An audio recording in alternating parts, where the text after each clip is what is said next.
Hallelujah. പ്രിയപ്പെട്ടവരെ, ഈ ഒരു ദിവസം നമുക്കറിയാം, ഒത്തിരി സങ്കടമുള്ള വേദനയുള്ള വാർത്തകളൊക്കെ കേട്ടും ഒക്കെയാണ് നമ്മൾ ഓരോ ദിവസവും നേരം വെളുത്തത്. നമ്മുടെ മനസ്സിലൊരു ദുഃഖമുണ്ട്. നമ്മുടെ ഈ നാടുമായി ബന്ധപ്പെട്ട്, അല്ലെ ഈ നാടിൻ്റെ അടുത്തുള്ള മേപ്പാടി എന്ന് പറയുന്ന സ്ഥലം, അതിൻ്റെ ചൂരൽമല, അട്ടമല, ഈ സ്ഥലങ്ങളിലൊക്കെയും ജനങ്ങൾ അനുഭവിക്കുന്ന വലിയൊരു പ്രയാസമുണ്ട്. നമ്മുടെ ഇന്നത്തെ പ്രാർത്ഥനയിൽ നമ്മൾ ആ ദേശത്തിനു വേണ്ടിയും അവിടെയുള്ള ജനത്തിനു വേണ്ടിയും രക്ഷാപ്രവർത്തകർക്ക് വേണ്ടിയും എല്ലാം നമ്മളും പ്രാർത്ഥിക്കണം. നമ്മുടെ വിഷമങ്ങളൊന്നുമല്ല, നമ്മുടെ പ്രയാസങ്ങളൊന്നുമല്ല. കാരണം എല്ലാം നഷ്ടപ്പെട്ടവരാണ് അവർ. വീട് ഉള്ള സ്ഥലത്തൊരു കല്ല് പോലുമില്ല. ആ വീട്, ആ സ്ഥലത്ത് അങ്ങനെ ഒരു സംഭവം ഉണ്ടെന്ന് നമുക്ക് ചിന്തിക്കാൻ പോലും പറ്റാത്ത സാഹചര്യം. ഒരുപാട് പേര് മണ്ണിൻ്റെ അടിയിൽ, ഒരുപാട് പേരെ കണ്ടുകിട്ടിയിട്ടില്ല. ഒരുപാട് മനുഷ്യർ, ചിലരൊക്കെ ജീവനോടെ ഫോറസ്റ്റിനകത്ത്. ഇന്ന് രാവിലെയാണ് 2 ദിവസങ്ങൾക്ക് ശേഷം ഒരു അപ്പനെയും അമ്മയെയും മക്കളെയും കാട്ടിൽ നിന്ന് ഉദ്യോഗസ്ഥർ എടുക്കുന്നത്. അവർ ഈ മഴ മുഴുവൻ നനഞ്ഞ് എങ്ങനെ അവിടെ എത്തിയെന്നറിയില്ല. പരിക്കുകളോടെ രക്ഷാപ്രവർത്തകർ, അവരാകെ തളർന്നിരുന്നു. ഒരു വീട്ടിലുള്ള പകുതി പേരില്ല, പകുതി പേരെ കണ്ടുകെട്ടിയിട്ടില്ല.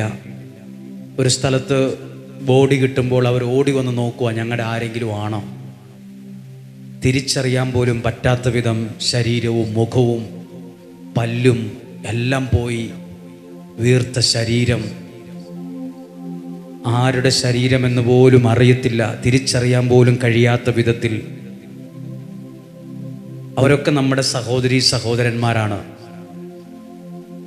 അവരേരും ഏത് മതത്തിൽപ്പെട്ടവരാണെങ്കിലും ഏത് സമുദായത്തിൽപ്പെട്ട ആളാണെങ്കിലും നമ്മളുടെ സഹോദരീ സഹോദരന്മാരുടെ സ്ഥാനത്ത് അവരെ കണ്ടുകൊണ്ട് നമുക്കൊരു നിമിഷം അവർക്ക് വേണ്ടി പ്രാർത്ഥിക്കണം. അവരുടെ സങ്കടങ്ങൾ കേൾക്കുമ്പോൾ നമ്മൾ ചിന്തിക്കും, നമ്മളുടെ വിഷമങ്ങളൊക്കെ എത്രയോ നിസ്സാരമാണ്, എത്രയോ ചെറുതാണ് നമ്മുടെ ഓരോരുത്തരുടെയും സങ്കടമെന്ന് നമ്മൾ ചിന്തിക്കും. ഇരുന്നു കൊണ്ട് തന്നെ നിങ്ങളൊന്ന് കണ്ണുകളെ അടച്ച് ഒരു നിമിഷം പ്രാർത്ഥിച്ച്, കർത്താവേ, ഈ വയനാട് ജില്ലയിലുള്ള ആ ഒരു പ്രദേശത്തിന് വേണ്ടി പ്രാർത്ഥനയുള്ള ഒരന്തരീക്ഷത്തിലിരുന്ന് അവരുടെ ദുഃഖത്തിൽ പങ്കുചേർന്നുകൊണ്ട് ഞങ്ങളും പ്രാർത്ഥിക്കുകയാണ്.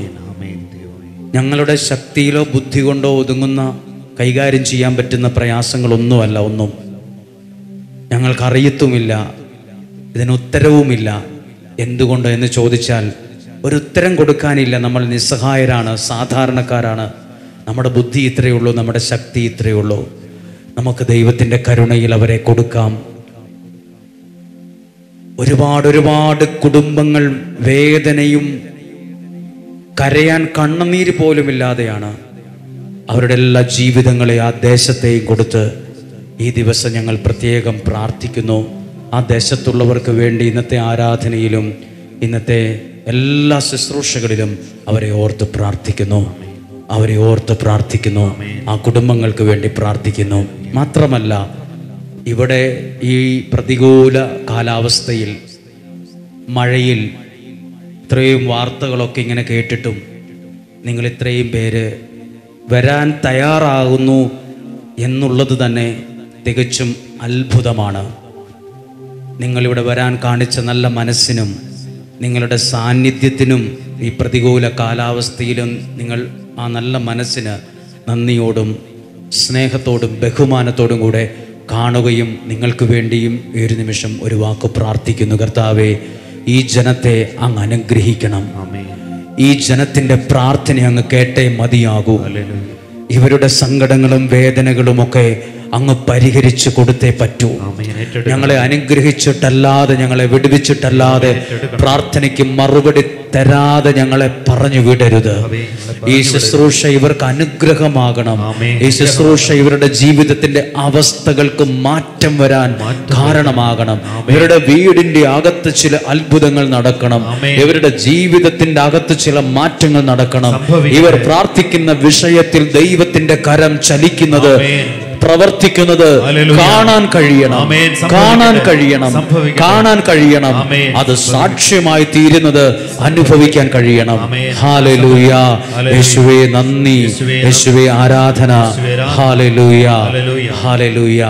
കരങ്ങൾ ഉയർത്തി ഒന്ന് ചേർന്ന് പറയാമോ? ഹല്ലേലൂയ, ഹല്ലേലൂയ, യേശുവേ നന്ദി, യേശുവേ നന്ദി. ഇന്ന് നാം ഒരു വചനം ശ്രവിക്കാൻ പ്രാർത്ഥിക്കാനും ആഗ്രഹിക്കുകയാണ്. ഈ വചനത്തിലേക്ക് നമ്മൾ ഇന്ന് വരുമ്പോൾ, ഇത് ഓഗസ്റ്റ് മാസത്തിലെ ആദ്യ വെള്ളിയാഴ്ചയാണ്. ഓഗസ്റ്റ് കഴിഞ്ഞ് സെപ്റ്റംബർ മാസം, പിന്നെ ഒക്ടോബർ മാസം. ഒക്ടോബർ മാസം ഈ ആലയത്തിൽ ദൈവം നൽകിയ ഒരു ശുശ്രൂഷയാണ് നിയോഗ പ്രാർത്ഥന. ആ പ്രാർത്ഥന തുടങ്ങിയിട്ട് 2 മാസം കഴിയുമ്പോൾ 1 വർഷം തികയും. അപ്പോൾ എൻ്റെ മനസ്സിൽ വന്നൊരാഗ്രഹമാണ്, ഇവിടെയുള്ള ശുശ്രൂഷകരോട് പറഞ്ഞിട്ടില്ല, ശുശ്രൂഷകരോടും കൂടെ ഒരറിയിപ്പായിട്ട് പറയുകയാണ്. ഈ 2 മാസവും ഈ വരാൻ പോകുന്ന നിയോഗ പ്രാർത്ഥനയ്ക്ക് 1-ാം തീയതി മുതൽ ഞാൻ ഒരുക്കം തുടങ്ങിയിട്ടുണ്ട്. അല്ലെങ്കിൽ ശുശ്രൂഷകരും പ്രിയപ്പെട്ടവരെല്ലാം 2 മാസത്തെ പ്രാർത്ഥനയിൽ ആത്മീയമായി ഒരുങ്ങി ഒക്ടോബർ മാസത്തിലെ നിയോഗ പ്രാർത്ഥന നടത്തണമെന്നാണ് ഞങ്ങൾ ദൈവത്തിൽ ആശ്രയിച്ച് ആഗ്രഹിക്കുന്നത്. അപ്പോൾ നിങ്ങളും പ്രാർത്ഥിക്കണം. ആ ശുശ്രൂഷ കഴിഞ്ഞ പ്രാവശ്യത്തേതിനേക്കാൾ അനുഗ്രഹമുള്ള ഒന്നാകണം. അനേകം അനുഗ്രഹങ്ങൾ ദൈവത്തെ മഹത്വപ്പെടുത്തി പറയാൻ ഇടയാകത്തക്ക വിധം അനേകായിരങ്ങൾ ആ ശുശ്രൂഷയിലൂടെ, വചനത്തിലൂടെ അനുഗ്രഹിക്കപ്പെടണം. അപ്പം നിങ്ങളുടെ പ്രാർത്ഥനയും അതിനാവശ്യമാണ്. നിങ്ങളുടെ പണമല്ല ആവശ്യം, നിങ്ങളുടെ ഡൊണേഷനല്ല ആവശ്യം, നിങ്ങളുടെ ചെക്കല്ല ആവശ്യം, നിങ്ങളുടെ ദശാംശമല്ല അതിൻ്റെ ആവശ്യം. അതിനാവശ്യം നിങ്ങൾ ഞങ്ങൾക്ക് നൽകുന്ന പ്രാർത്ഥനയാണ്. അതാണ് എല്ലാത്തിനേക്കാളും വിലയുള്ളത്. അപ്പോൾ നിങ്ങളും ഈ ഒരു ശുശ്രൂഷയ്ക്ക് വേണ്ടിയും പ്രാർത്ഥിക്കണം. നിങ്ങൾക്കറിയാവുന്നതുപോലെ ഇത്രയും ആളുകളൊന്നും ആയിരുന്നില്ല. ഒരുപാട് പേര് ബുക്ക് ചെയ്തിരുന്നു വരുവാൻ വേണ്ടി. കോട്ടയം ഭാഗത്ത് 2 ബസ് തന്നെ ഉണ്ടായിരുന്നു. പക്ഷെ അവർ ഈ കാലാവസ്ഥയുടെ ഈ വാർത്തയെല്ലാം കേട്ട് അതെല്ലാം ആ 2 ബസ്സും ക്യാൻസൽ ചെയ്തു. പല ഭാഗത്തു നിന്നും ആളുകൾ വരാൻ ആഗ്രഹിച്ചിരുന്നു. പക്ഷെ അവരുടെ വീട്ടിലുള്ളവർ ഇത്രയും ദൂരം പോകണ്ട എന്ന അഭിപ്രായം കൊണ്ടും സാഹചര്യം നമുക്ക് മനസ്സിലാക്കും. ഒരുപാട് പേർക്ക് വരാൻ സാധിച്ചിട്ടില്ല. പക്ഷേ എല്ലാവർക്കും വേണ്ടി നമ്മൾ പ്രാർത്ഥിക്കും. നിങ്ങളും സാധിക്കുന്നവരോട് പറയുക. ഇന്ന് കേൾക്കുന്ന വചനം പഴയ നിയമത്തിലെ യോനാ പ്രവാചകന്റെ പുസ്തകത്തിലെ 2-ാം അധ്യായമാണ്. ഒന്ന് പ്രാർത്ഥനയിൽ ചിന്തിക്കാൻ പോകുന്നത്. എന്ന് പറയാമോ? Hallelujah, hallelujah. യോനാ പ്രവാചകന്റെ പുസ്തകം 2-ാം അധ്യായത്തിൻ്റെ തലക്കെട്ടിങ്ങനെയാണ്: യോനായുടെ പ്രാർത്ഥന. എന്ന് പറഞ്ഞ ആരുടെ പ്രാർത്ഥനയാണ്? ഒരാളുടെ പ്രാർത്ഥനയാണ്. യോനായുടെ പ്രാർത്ഥന. എൻ്റെയും നിങ്ങളുടെയും പ്രാർത്ഥന പരാജയപ്പെടില്ല. പ്രാർത്ഥിക്കുന്നവനും പരാജയപ്പെടില്ല. അതതിൻ്റെ ഒരു സത്യമാണ്. പരാജയപ്പെട്ടു എന്ന് തോന്നിയാലും, തളർന്നു എന്ന് തോന്നിയാലും ആ വ്യക്തി അവിടെ തഴയ്ക്കാൻ തുടങ്ങും, അല്ലെങ്കിൽ വളരാൻ തുടങ്ങും. കാരണം അവൻ അവിടെ തഴച്ചു വളരാൻ കാരണം മറ്റൊന്നുമല്ല, ജീവിതത്തിൽ കൈക്കൊണ്ട നിലപാടാണ്, എടുത്ത പ്രാർത്ഥനയാണ്. ഞാൻ ആ വചനം വായിക്കുന്നതിന് മുമ്പ് 1-ാം അധ്യായം 17-ാമത്തെ വാക്യം ഒന്ന് വായിക്കുകയാണ്. 17-ാമത്തെ വാക്യം: യോനായെ വിഴുങ്ങാൻ കർത്താവ് ഒരു വലിയ മത്സ്യത്തെ നിയോഗിച്ചു എന്ന് എഴുതിയിട്ടുണ്ട്.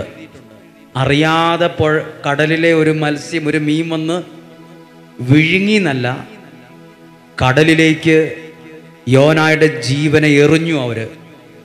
ആ വീണ സ്ഥലത്ത് ഒരു വലിയ തിമിംഗലത്തെ ദൈവം നിയോഗിച്ചു. നിയോഗ പ്രാർത്ഥന നമ്മൾ പറയും, നിയോഗിച്ചു. ദൈവം അവിടെ ഒരു മീനിനെ അവിടെ സെറ്റ് ചെയ്തു, നിയോഗിച്ചു. ആ നിയോഗിച്ച മീനാണ് യോനായെ ലക്ഷ്യത്തിലെത്തിയത്. നിങ്ങളൊരു നിയോഗ പ്രാർത്ഥനയിലാണ് പങ്കെടുത്തുകൊണ്ടിരിക്കുന്നത് ഓരോ വെള്ളിയാഴ്ചത്തെയും. ആ നിയോഗത്തിൽ നിങ്ങൾക്കൊരു വിടുതലുണ്ട്. അറിയാതെ ആരും ഇതിനകത്ത് വരത്തില്ല. ദൈവം നിയോഗിച്ചവരൊക്കെയാ ഇതിനകത്ത് ഈ കസേരയിൽ കൂടെ നിലത്തൊക്കെ ഇരിക്കുന്നത്. ദൈവവചനത്തിൻ്റെ വെളിച്ചത്തിൽ അങ്ങനെയാണ് കാണുന്നത്. ദൈവം നിയോഗിച്ചു. ഇനി രണ്ടാമത്തെ, ഞാൻ അടുത്ത വാക്ക് ഇങ്ങനെയാണ്, യോന മത്സ്യത്തിൻ്റെ ഉദരത്തിൽ നിന്ന് പുറത്തു വന്നതുപോലെ ഇന്നേതവസ്ഥയിലാണോ നിങ്ങൾ കുടുങ്ങിക്കിടക്കുന്നത്, പരാജയപ്പെട്ടു കിടക്കുന്നത്, തകർന്നു കിടക്കുന്നത്, അല്ലെങ്കിൽ വീണു കിടക്കുന്നത്, യോന മത്സ്യത്തിൻ്റെ ഉദരത്തിൽ നിന്ന് പുറത്തു വന്നതുപോലെ നിങ്ങളും ഈ ഒരു അവസ്ഥയിൽ നിന്ന് ദൈവം നിങ്ങളെ അനുഗ്രഹിക്കപ്പെട്ട നിലയിൽ പുറത്തു കൊണ്ടുവന്നിരിക്കും. വിശ്വസിക്കുന്നു എന്ന് പറഞ്ഞേ ഹല്ലേലൂയ, ഹല്ലേലൂയ, ഹല്ലേലൂയ, ഹല്ലേലൂയ. ഞാൻ വായിച്ചു കേൾക്കുമ്പോൾ നിങ്ങൾക്ക് ആ ജീവിതം എങ്ങനെ അനുഗ്രഹിക്കപ്പെട്ടെന്ന് അറിയാൻ പറ്റും. 2-ാം അധ്യായം 1-ാമത്തെ വാക്യം, മത്സ്യത്തിന്റെ ഉദരത്തിൽ വെച്ച് യോന തന്റെ ദൈവമായ കർത്താവിനോട് പ്രാർത്ഥിച്ചു. എവിടെ വെച്ച് പ്രാർത്ഥിച്ചു? നമ്മളെപ്പോലെ ഒരു ഹാളിനകത്തോ ഒരു പള്ളിക്കകത്തോ അല്ല. ഒരു മത്സ്യത്തിൻ്റെ, വലിയ മത്സ്യത്തിൻ്റെ വയറിനകത്ത് ചാകാതെ കിടക്കുന്ന ഒരു മനുഷ്യൻ, ഒരു പാമ്പിൻ്റെയോ അല്ലെങ്കിൽ മത്സ്യത്തിൻ്റെയോ വയറ്റിൽ ചെന്ന് പെട്ടാൽ ചത്തുപോകും, ദഹിച്ച് വേസ്റ്റായി അത് പോവും, അത് നീറിപ്പോകും. അങ്ങനെയാണ് അതിൻ്റെ ഏത് മത്സ്യത്തിൻ്റെയും ഉള്ളിൽ ചെന്നാൽ അതിൻ്റെ ദഹനേന്ദ്രിയം അത് ദഹിപ്പിച്ച് അതിനെ വേസ്റ്റാക്കി പുറന്തള്ളും. പക്ഷേ ഇന്ന് ഈ യോന മത്സ്യത്തിൻ്റെ വയറിനകത്ത് ജീവനോടെ കിടക്കുക, മരിക്കാതെ. അവിടെ കിടക്കുമ്പോൾ ഒരു വലിയ മത്സ്യത്തിൻ്റെ വയറ്റിൽ കിടക്കുന്ന യോന ആ അവസ്ഥയിൽ ഇരുന്ന് എന്താ എഴുതി നോക്കൂ. എനിക്ക് ഈ ഗതി വന്നല്ലോ എന്നല്ല പറഞ്ഞത്, എൻ്റെ ജീവിതം പോയല്ലോ എന്നല്ല പറഞ്ഞത്. അവിടെ നിന്നോണ്ട് യോന പ്രാർത്ഥിച്ചു. അതാണ് ഒരാൾ അനുഗ്രഹിക്കപ്പെട്ടു വരാനുള്ള 1-ാമത്തെ സ്റ്റെപ്പ്, ആദ്യത്തെ പടി അതാണ്. എന്ന് പറഞ്ഞേ ഹല്ലേലൂയ, ഹല്ലേലൂയ, ഹല്ലേലൂയ. നിങ്ങൾ ഒരു പക്ഷെ നിങ്ങൾ പറയും, യോന ഒരു വലിയ മത്സ്യത്തിൻ്റെ അകത്ത് കുടുങ്ങിക്കിടക്കുന്നത് പോലെ ഞാനും പല വിഷയങ്ങളിൽ കുടുങ്ങിക്കിടക്കുവാണ്. എനിക്കിതിൽ നിന്ന് ഇനി പുറത്തു വരാൻ സാധ്യമാണോ എന്ന് ചോദിച്ചാൽ എൻ്റെ ബുദ്ധി പറയുന്നു ഒരു സാധ്യതയില്ല, ഞാൻ പുറത്തു വരത്തില്ല, ശരിയാകത്തില്ല. അങ്ങനെ പറഞ്ഞ് പ്രാർത്ഥിക്കാതിരിക്കരുത്. ഇന്നെടുക്കുന്ന ആദ്യത്തെ സ്റ്റെപ്പ് ഇതാണ്. ഇപ്പോൾ ആയിരിക്കുന്ന അവസ്ഥയിൽ ഇരുന്നുകൊണ്ട് തന്നെ മനസ്സുകൊണ്ടൊന്ന് പ്രാർത്ഥിക്കാൻ തുടങ്ങുക. അവിടെ ജീവിതത്തിൽ എന്ത് സംഭവിച്ചു എന്ന് എഴുതാം. 2-ാമത്തെ വാക്യം, എന്റെ കഷ്ടതയിൽ ഞാൻ കർത്താവിനെ വിളിച്ചപേക്ഷിച്ചു. ഏതു സമയത്താ വിളിച്ച? എന്റെ സൗഭാഗ്യത്തിലല്ല, എന്റെ ഉറക്കെ പറഞ്ഞു, എല്ലാവരും ചേർന്ന് പറഞ്ഞു, എന്റെ കഷ്ടതയിൽ. ഇവിടെ ഇരിക്കുന്ന പലർക്കും ഉണ്ട് ഇത്, എന്റെ കഷ്ടത. ഏതാന്ന് ആരും മൈക്കിലൂടെ ഒന്നും പറഞ്ഞില്ലേലും ഓരോരുത്തർക്കും അറിയാം ഏതു വിധത്തിലാണ് എൻ്റെ കഷ്ടത എൻ്റെ ജീവിതത്തിൽ കിടക്കുന്നത്. കാർമേഘം പോലെ കഷ്ടതയുള്ളവരാ പലരും. എൻ്റെ കഷ്ടതയിൽ ഞാൻ പിറുപിറുത്തു എന്നല്ല, എൻ്റെ കഷ്ടതയിൽ ഞാൻ പോയി ചാകൂ എന്നല്ല പറഞ്ഞത്, എൻ്റെ കഷ്ടതയിൽ ഞാൻ ജീവിച്ചിരിക്കട്ടെ, എനിക്കൊന്ന് മരിച്ചു കിട്ടിയാൽ മതി എന്നല്ല പറഞ്ഞത്. എൻ്റെ കഷ്ടതയിൽ ഞാൻ കർത്താവിനെ എവിടുന്ന് വിളിച്ചപേക്ഷിച്ചു? ഒരു വലിയ മത്സ്യത്തിൻ്റെ അകത്ത് കിടന്നുകൊണ്ട്. ആരു കേൾക്കാനാ?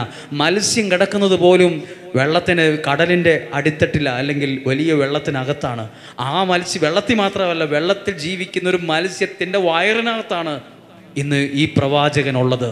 പ്രാർത്ഥിക്കുന്ന ഇന്ന് നീ എത്ര അടിത്തട്ടിൽ ചെന്ന് പെട്ടുപോയാലും, എന്തെല്ലാം അവസ്ഥയിൽ കുരുങ്ങിക്കിടക്കുവാന്ന് പറഞ്ഞാലും, ദൈവത്തിന് നിന്നെ പുറത്തു കൊണ്ടുവരാൻ പദ്ധതിയുണ്ട്. ആമേൻ.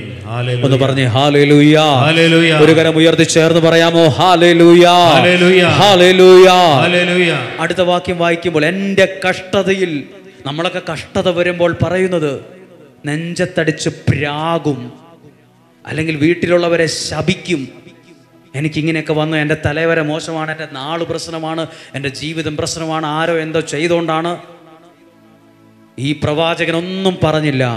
തൻ്റെ ഇപ്പോഴത്തെ അവസ്ഥയിലിരുന്ന് കഷ്ടതയിൽ കർത്താവിനെ വിളിച്ചു പ്രാർത്ഥിച്ചു. ബുദ്ധി കൊണ്ട് ചിന്തിക്കില്ല, എങ്ങനെ ദൈവം കേൾക്കാനാണ്? ഞാൻ കിടക്കുന്നത് മത്സ്യത്തിൻ്റെ വയറിനകത്താണ്. ഇതൊന്നാമത്തെ കടലിലെ വെള്ളത്തിൻ്റെ അടിയിലാണ് ഞാൻ കിടക്കുന്നത്. ഇനി ഒരു നല്ല ഒരു ലോകം കാണാൻ പറ്റുമെന്ന് എനിക്ക് സ്വപ്നം പോലും ഇല്ല എന്നല്ലേ ചിന്തിക്കേണ്ടത്. പക്ഷെ അടുത്ത വാക്യം വായിക്കൂ. അവിടുന്ന് എനിക്ക് ഉത്തരമരുളി. എവിടുന്ന് പ്രാർത്ഥിച്ചപ്പോ? പള്ളിക്കകത്തിരുന്ന് പ്രാർത്ഥിച്ചപ്പോഴല്ല, കടലിലെ വെള്ളത്തിൽ ജീവിക്കുന്ന മത്സ്യത്തിന്റെ വയറിനകത്തുനിന്ന് പ്രാർത്ഥിച്ചപ്പോഴും ദൈവം ഉത്തരമരുളി. അപ്പോൾ നിങ്ങൾ എവിടെ നിന്ന് പ്രാർത്ഥിച്ചാലും, ഒരുപക്ഷെ എന്നെ കേൾക്കുന്ന നിങ്ങൾ നിങ്ങളുടെ വീടിൻ്റെ ഒരു മുറിക്കകത്തിരുന്നായിരിക്കും പ്രാർത്ഥിക്കുന്നത്. അല്ല, ചിലപ്പോൾ ഒറ്റപ്പെട്ട നിലയിൽ ചില ആളുകൾ ചില സമയത്ത് ആൾക്കൂട്ടത്തിൻ്റെ ഇടയിൽ നിന്ന് മാറി ആരും കാണാതെ പോയി കരഞ്ഞ് പ്രാർത്ഥിക്കുന്നവരെ ഞാൻ കണ്ടിട്ടുണ്ട്. അവരാരും കാണാതിരിക്കാൻ തിരിഞ്ഞു നിന്ന് കരയുന്നത് കണ്ടിട്ടുണ്ട്.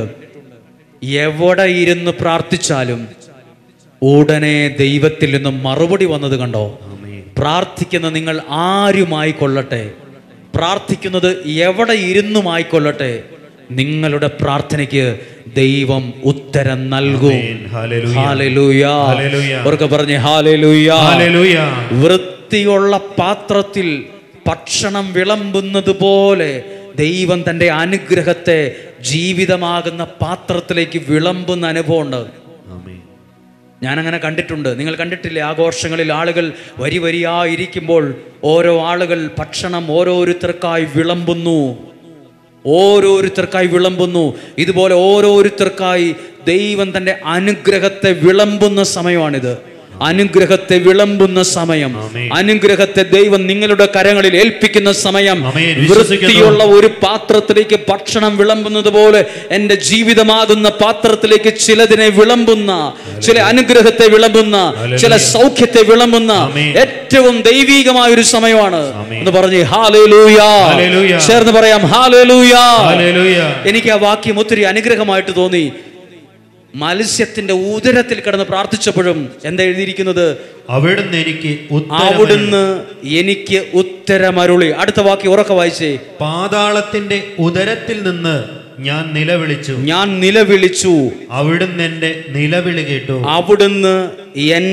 നിലവിളി കേട്ടു. എവിടുന്ന്? പാതാളത്തിന്റെ അടിയിൽ നിന്ന് വിളിച്ചപ്പോ പോലും സ്വർഗം കേട്ടു. അങ്ങനെയെങ്കിൽ അനേകരുടെ പ്രാർത്ഥന കേൾക്കുന്ന ഈ ആലയത്തിലിരുന്ന് ദൈവത്തെ വിളിച്ചവരുടെ പ്രാർത്ഥനകളൊക്കെയും ദൈവം കേൾക്കാതിരിക്കുമോ? വിശ്വസിക്കുന്നു. ഇപ്പോൾ നമ്മൾ ഒരു നിയോഗമുള്ള ഒരു സ്ഥലത്തായിരിക്കുന്നത്. ഒരു നിമിഷം നമ്മൾ ഇത്രയും വചനത്തിൽ നിന്ന് പറഞ്ഞു പോയി അത് മറന്നു പോകുന്നതിന് മുമ്പ് ഇതുപോലെ നമുക്കൊന്ന് പ്രാർത്ഥിക്കണം. ഒന്ന് ഇരിക്കുന്ന കസേരയിൽ തന്നെ ഇരുന്നു കൊണ്ട് ഒരു നിമിഷം പ്രാർത്ഥിക്കാനായിട്ടൊന്ന് ഒരുങ്ങിക്കേ. നിങ്ങളൊന്ന് കണ്ണുകളെ അടച്ചേ. നിങ്ങളും ചിലപ്പോൾ പറയും, ഒരു വലിയ മത്സ്യത്തിന്റെ വയറ്റിൽ കിടക്കുന്നത് പോലെയാണ് ഇന്ന് എൻ്റെ ജീവിതം, എനിക്ക് രക്ഷപ്പെടുന്നൊക്കെ നിങ്ങൾ പറയുമ്പോൾ എനിക്ക് ചിരിക്കാൻ തോന്നുന്നു. ഞാൻ രക്ഷപ്പെടുമെന്നോ, എൻ്റെ കാര്യം ശരിയാകുമെന്നോ, നടക്കുന്ന കാര്യങ്ങൾ വല്ലതും പ്രസംഗിക്കാവോ, ശരിയായി വരുന്ന കാര്യങ്ങൾ വല്ലതും പറയാമോ? യോനാ പ്രവാചകന്റെ ഒരു പ്രത്യേകതയുണ്ട്. ജീവിതം ഇന്ന് കിടക്കുന്നത് കടലിലെ വെള്ളത്തിനകത്തല്ല, കടലിലെ വെള്ളത്തിനകത്ത് ജീവിക്കുന്ന ഒരു മത്സ്യത്തിന്റെ വയറിനകത്താണ്. ഇനി എങ്ങനെ രക്ഷപ്പെടാനാ? ദഹിച്ച് വേസ്റ്റായി പോവുകയുള്ളൂ എന്നല്ല ചിന്തിക്കേണ്ടത്. ഒരിക്കലും രക്ഷപ്പെടാൻ സാധ്യതയില്ലെന്ന് ബുദ്ധി പറയുന്ന സ്ഥലത്ത്, ആലോചന പറയുന്ന സ്ഥലത്ത് യോന നെടുവീർപ്പിട്ട് ദൈവത്തെ വിളിച്ചപ്പോൾ അവിടെ നിന്ന് ആ അവസ്ഥയിൽ കിടക്കുന്ന യോന കേൾക്കുന്നു. ദൈവത്തിന്റെ സ്വരം കേൾക്കാൻ തുടങ്ങി, ദൈവത്തിന്റെ ഇടപെടൽ അനുഭവിക്കാൻ തുടങ്ങി. പ്രാർത്ഥിച്ചത് പാതാളത്തിൽ നിന്നാണ്, അത്രയും അടിത്തട്ടിൽ നിന്നാണ്. അവിടെ നിന്ന് പ്രാർത്ഥിച്ചിട്ട് പോലും സ്വർഗം ഉത്തരം നൽകിയെങ്കിൽ ഇവിടെ പ്രാർത്ഥിക്കുന്ന അനേകം ആളുകൾ ഒരു നല്ല ജോലിക്ക് വേണ്ടി കണ്ണുനീരോടെ പ്രാർത്ഥിക്കുന്നവരുണ്ട്. സാധ്യമാണോ ഒന്ന് എഴുന്നേറ്റ് നിൽക്കാൻ? നിങ്ങളുടെ ആരോഗ്യം നിങ്ങൾക്ക് അനുവദിക്കുന്നെങ്കിൽ നിങ്ങൾ ഒന്ന് എഴുന്നേറ്റ് നിൽക്കുമോ?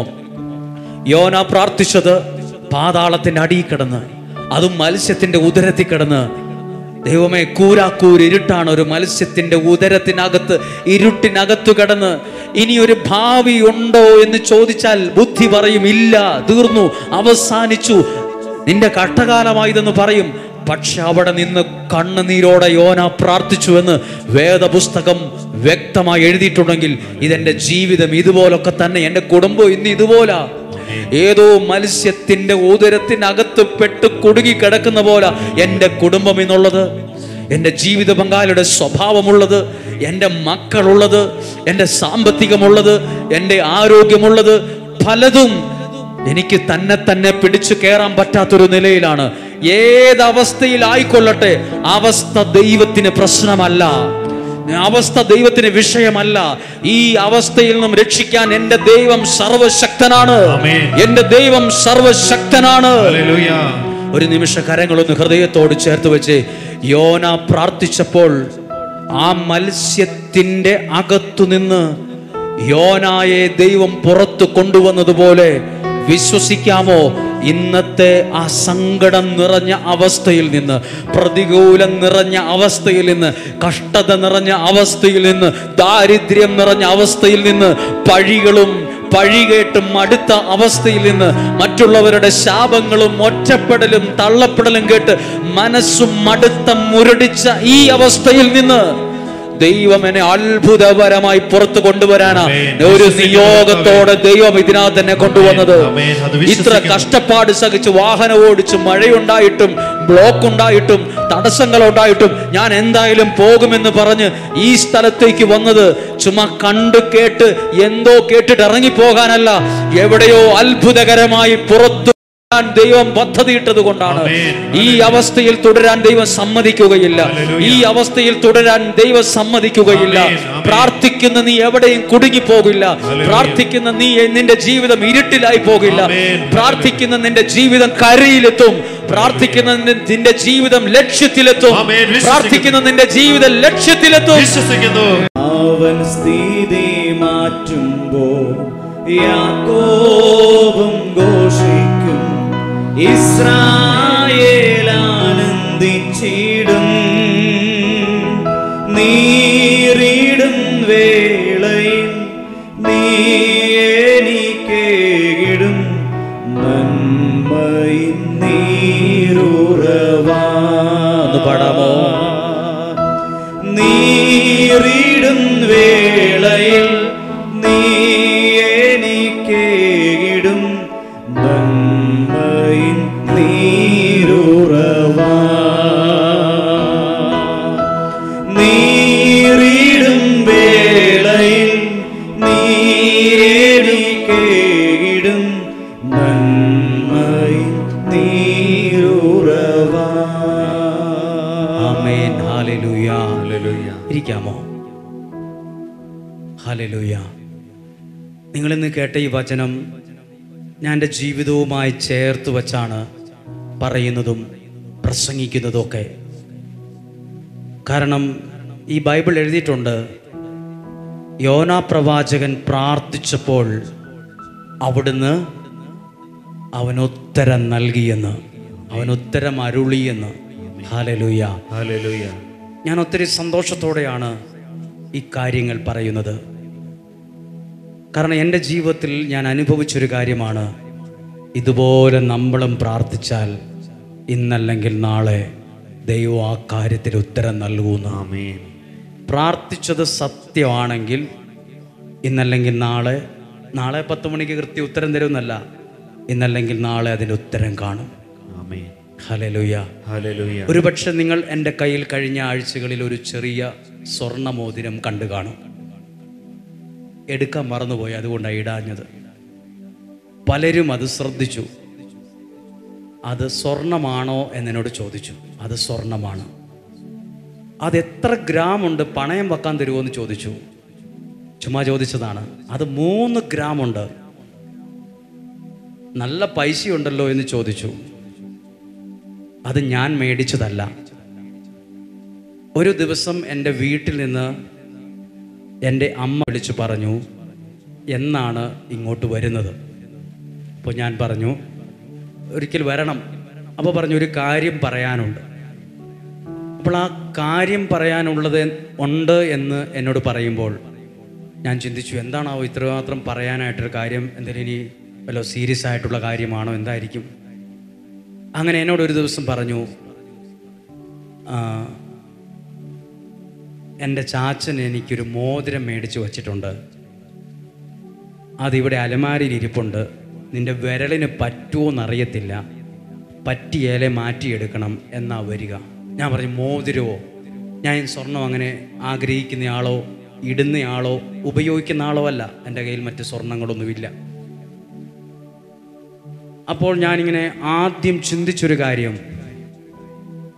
എവിടുന്ന് കിട്ടിയാവോ ഒരു സ്വർണം, ഒരു 3 ഗ്രാമിൻ്റെ സ്വർണം മേടിക്കാനുള്ള പൈസ എന്ന് ഞാൻ ചിന്തിക്കുവാണ്. അപ്പോൾ അത് എൻ്റെ വീട്ടിലെ കുറച്ച് കൃഷിയിടങ്ങളിൽ നിന്ന് കിട്ടിയതും കുറച്ച് കാര്യങ്ങൾ വിറ്റപ്പോൾ കിട്ടിയ പൈസയും എൻ്റെ ചാച്ചൻ സൂക്ഷിച്ച് വെച്ചതാണ്.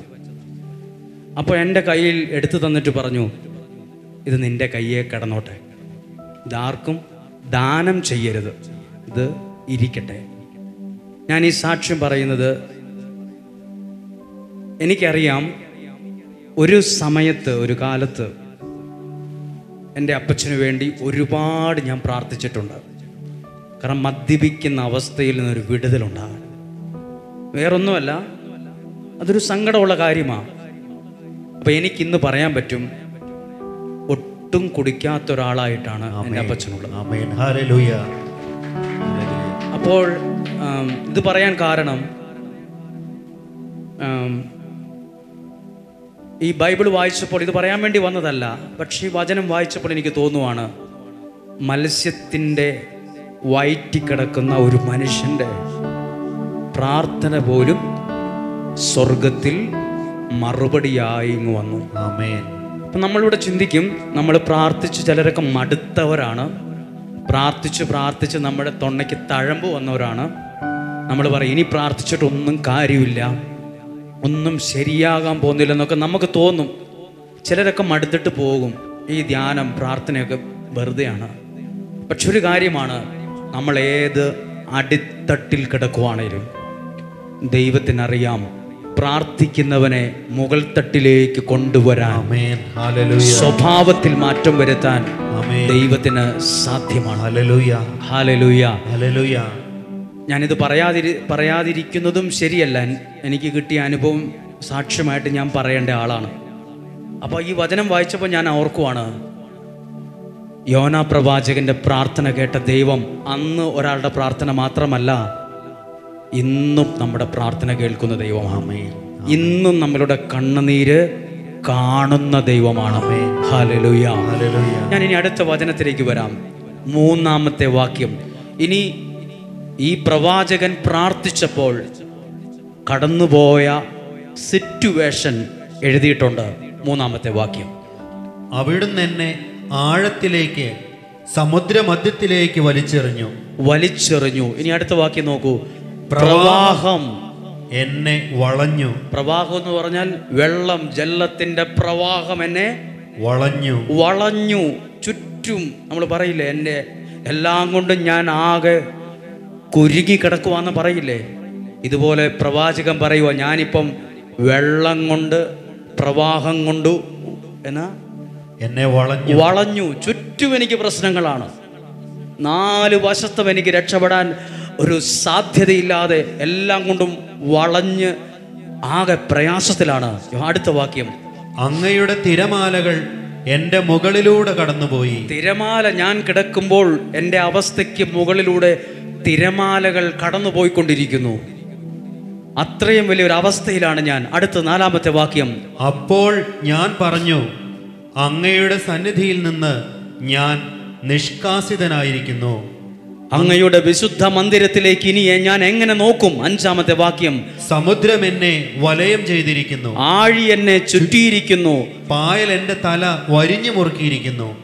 എന്റെ വരിഞ്ഞു മുറുക്കിയിരിക്കുന്നു, വലയം ചെയ്തിരിക്കുന്നു. ഇനി എനിക്ക് രക്ഷപ്പെടാൻ സാധ്യതയില്ലാത്ത വിധം എന്നെ ചുറ്റി വരിഞ്ഞു നിൽക്കുന്ന പ്രയാസങ്ങളാണ്. പായൽ എൻ്റെ തല വരിഞ്ഞു മുറുക്കി. 6-ാമത്തെ വാക്യം, പർവ്വതങ്ങൾ വേരുപാകിയിരിക്കുന്ന സമുദ്രത്തിന്റെ അടിത്തട്ടിലേക്ക് ഞാൻ ഇറങ്ങിച്ചെന്നു. എവിടെ എത്തി? ഒരു സമുദ്രത്തിന്റെ ഏറ്റവും അടിത്തട്ടിലാണ് ഞാൻ എന്നുള്ളത്. അത്രയും പരാജയപ്പെട്ടു ഞാൻ. അടുത്ത വാക്യം ഇങ്ങനെയാണ് എഴുതിയിരിക്കുന്നത്, അതിന്റെ ഓടാമ്പലുകൾ എന്നെ എന്നേക്കുമായി അടച്ചുപൂട്ടി. അങ്ങനെ പ്രവാചകന് തോന്നി, ഇനി ഒരിക്കലും രക്ഷപ്പെടാത്ത വിധത്തിൽ ഓടാമ്പല് കൊണ്ട് എൻ്റെ ജീവിതം അടച്ചുപൂട്ടി, ഇനി ഒരു രക്ഷപ്പെടൽ സാധ്യമല്ലെന്ന് പോലും ആ പ്രവാചകന് തോന്നി.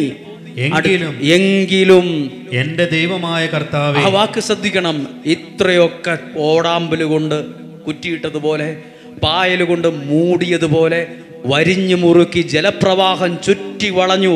എന്നിട്ട് പറയാണ് എങ്കിലും, ഒന്ന് പറഞ്ഞു, എങ്കിലും എന്റെ ജീവനെ എന്റെ ദൈവമായ കർത്താവ് പൊക്കിയെടുത്തു. ഇതാണ് നമ്മൾ പ്രാർത്ഥനയുള്ള മനുഷ്യനെ ഏതടിത്തട്ടിൽ നിന്നും ദൈവം പൊക്കിയെടുത്ത് കൊണ്ടുവരും. എന്നെ കാണാൻ വന്ന ചിലരെങ്കിലും പറഞ്ഞു, സാമ്പത്തിക പ്രശ്നം എന്നെ വലയം ചെയ്ത് ചുറ്റി വളഞ്ഞിരിക്കുകയാണ്, ഞാൻ അത്രയും പ്രയാസത്തിലാണ്. കണ്ണുനീര് കൊണ്ട് ഒരു വാക്ക് പോലും പറയാതെ എഴുന്നേറ്റ് പോയവരുണ്ട്. ഞാൻ ചോദിച്ചു, ചേച്ചി വന്നതല്ല, എന്തേലും പറ. എനിക്കൊന്നും പറയാൻ പറ്റുന്നില്ല, ഞാൻ പ്രാർത്ഥിക്കാം. കുറേ ആൾക്കാർ നോക്കിയിരിക്കുമല്ലേ, ഞാൻ കുറേ സമയം എടുക്കും. ആ വ്യക്തിക്ക് ഒന്നും പറയാൻ പറ്റിയില്ല. ഇതൊക്കെ വായിക്കുമ്പോൾ ചിലരുടെ മനോനില ഇങ്ങനെയാണെന്ന് തോന്നും, ചുറ്റി വരിഞ്ഞു നിൽക്കുന്നത് പോലെ, പറയാൻ വാക്കുകൾ പോലും ഇല്ലാത്ത വിധത്തിൽ സങ്കടം കൊണ്ട് മൂടപ്പെട്ടു പോയവർ. പക്ഷെ എഴുതിയിരിക്കുവാണ്, എങ്കിലും അങ്ങ് എൻ്റെ ജീവനെ പാതാളത്തിൽ നിന്ന് പൊക്കിയെടുത്തു. പാതാളത്തിൽ നിന്ന് പൊക്കിയെടുത്തു. ആര് പൊക്കിയെടുത്തു? അതാണ് ദൈവത്തിന്റെ കരങ്ങൾ. ആ അവസ്ഥയിൽ നാം മനുഷ്യന് വിടുതൽ കൊടുത്തു. എപ്പോൾ? കണ്ണുനീരോടെ പ്രാർത്ഥിച്ചപ്പോൾ ഒരു വിടുതൽ അവിടെ കയറി വന്നു. ഈ അടിത്തട്ടിൽ നിന്ന് മുകളിലത്തെ തട്ടിലേക്ക് പ്രവാചകനെ ദൈവം പൊക്കിയെടുത്തു. നിങ്ങളുടെ ജീവിതത്തെ, തകർന്ന ജീവിതത്തെ പൊക്കിയെടുക്കാൻ ദൈവത്തിന് പറ്റും. പരാജയപ്പെട്ടു പോയ തകർന്നടിഞ്ഞ സാമ്പത്തികത്തെ പൊക്കിയെടുക്കാൻ ദൈവത്തിന് പറ്റും. തകർന്ന നിന്റെ കുടുംബത്തെ ആ അടിത്തട്ടിൽ നിന്ന് പൊക്കി എടുത്തു കൊണ്ടുവരാൻ ദൈവത്തിന് സാധ്യമാണ്. വിശ്വസിക്കുന്നു. വെറുതെ അല്ല ഈ ഒച്ച വയ്ക്കുന്നത്, വെറുതെ അല്ല ഈ നിലവിളിക്കുന്നത്. ഇതൊക്കെ അനുഭവത്തിൽ കൂടി മനസ്സിലാക്കി കുറെയെങ്കിലും ഏതവസ്ഥയിൽ നിന്നും ദൈവത്തെ വിളിക്കുന്നവനെ ദൈവത്തിന്റെ കരങ്ങൾ ആ ഭാഗത്ത് വരും, അവനെ അവിടെ നിന്ന് പൊക്കിയെടുക്കും. എനിക്ക് ഒത്തിരി പേരെ, ചിലരെയൊക്കെ അറിയാം, തകർന്നു പോയവർ, ജീവിതത്തിൽ പരാജയപ്പെട്ടവർ. നമ്മൾ വിചാരിച്ചു ഇനി ജന്മകാലത്ത് ഇവർ പൊങ്ങി വരത്തില്ലെന്ന്. പക്ഷെ യാദൃശ്ചികമായി കണ്ടപ്പോൾ നമ്മൾ വിചാരിച്ചു ഇപ്പോഴും ഇയാൾ ജീവിച്ചൊക്കെ ഇരിപ്പുണ്ടോ? നമുക്ക് തോന്നുന്നു ഇപ്പോഴും ഇവരൊക്കെ ഉണ്ടോ? ഇപ്പോഴും സംസാരിക്കുമ്പോൾ അറിയാൻ പറ്റും, ഇപ്പോൾ ഒരുപാട് മുകളിലെത്തി, കുറെയൊക്കെ മുഖം പ്രസന്നമായി. അപ്പോൾ മനസ്സിലാക്കിയ കാര്യം ഇതാണ്, കണ്ണുനീരോടെ പ്രാർത്ഥിക്കുന്നവന്റെ ജീവിതത്തെ ദൈവം ഏതടിത്തട്ടിൽ നിന്നും പൊക്കി പൊക്കി എടുത്തോണ്ട് വരും. ഹല്ലേലൂയ. ഒന്ന് കരങ്ങൾ ഉയർത്തി ചേർന്ന് പറഞ്ഞേ ഹല്ലേലൂയ, ഹല്ലേലൂയ, ഹല്ലേലൂയ, ഹല്ലേലൂയ. പ്രിയപ്പെട്ടവരെ, നമുക്കാവശ്യമായത് നൽകുന്ന, അനുഗ്രഹിക്കുന്ന ദൈവമുണ്ട്. നമുക്കാവശ്യമായത് നൽകി അനുഗ്രഹിക്കുന്ന ദൈവമുണ്ട്. ഇന്ന് എവിടെയാണെങ്കിലും ഞാനിങ്ങനെ ഓർക്കുകയാണ്, ഞാനിപ്പോൾ ഉപയോഗിക്കുന്ന മൈക്ക്, ഇത് ഏകദേശം 1,10,000 രൂപ വിലയുള്ളതാണ്. ഇതൊന്നും ഞാനിത് കണ്ടിട്ട് പോലുമില്ല. കഴിഞ്ഞ വെള്ളിയാഴ്ച വന്ന ഒരു മനുഷ്യൻ, ആളുടെ പേര്, ദുബായിൽ നിന്നോ വന്ന മനുഷ്യൻ ഒരു കവറ് കൊണ്ടോ ഇവിടെ വച്ചിട്ട് പോയതാണ്. വെള്ളിയാഴ്ച പ്രാർത്ഥന കഴിഞ്ഞ് അത് എടുക്കാൻ പോലും ഞാൻ മറന്നുപോയി. ജിയോ എന്ന് പറഞ്ഞ ഒരാൾ ഇവിടെ വന്നിട്ട് പറഞ്ഞ്, തങ്കച്ചൻ ബ്രദറിനോട് പറഞ്ഞു, ഒരു മൈക്ക് കൊടുത്തിട്ടുണ്ട്. നമ്മളിവിടെ ഉപയോഗിക്കുന്ന മൈക്കിന് 1,800 രൂപ വരെയുള്ളൂ. അത് ചൈനയുടെ മൈക്കാണ്. ഇതിന് 1,10,000 രൂപയുണ്ട്. ഇതിൻ്റെ കൂടെ കുറേ സാധനങ്ങൾ കൂടിയുണ്ട്. എല്ലാം കൂടി 1.5 ലക്ഷം രൂപ വരും. അപ്പോൾ ഇവിടെ ഒരു കവർ ഇരിക്കുമായിരുന്നു. നിങ്ങളെല്ലാം പോയി രാത്രി 8:30 കഴിഞ്ഞതിന് ശേഷം വിളിച്ചു പറഞ്ഞു, ഒരാൾ മൈക്ക് തന്ന് അവിടെ ഇരിപ്പുണ്ട്, ഹാളിൽ ഇരിപ്പുണ്ട്, അത് എടുക്കണം കേട്ടോ എന്ന് പറഞ്ഞു. അപ്പോൾ രാത്രിക്ക് ഞാൻ ഇവിടെ വന്നെടുത്ത് ഞാൻ മുറി കൊണ്ടുപോയി. ഞാൻ വില കൊടുത്തില്ല, സാധാരണ മൈക്കായിരിക്കും, ഇവിടെ ആവശ്യത്തിനുണ്ട് എന്ന് വിചാരിച്ച്.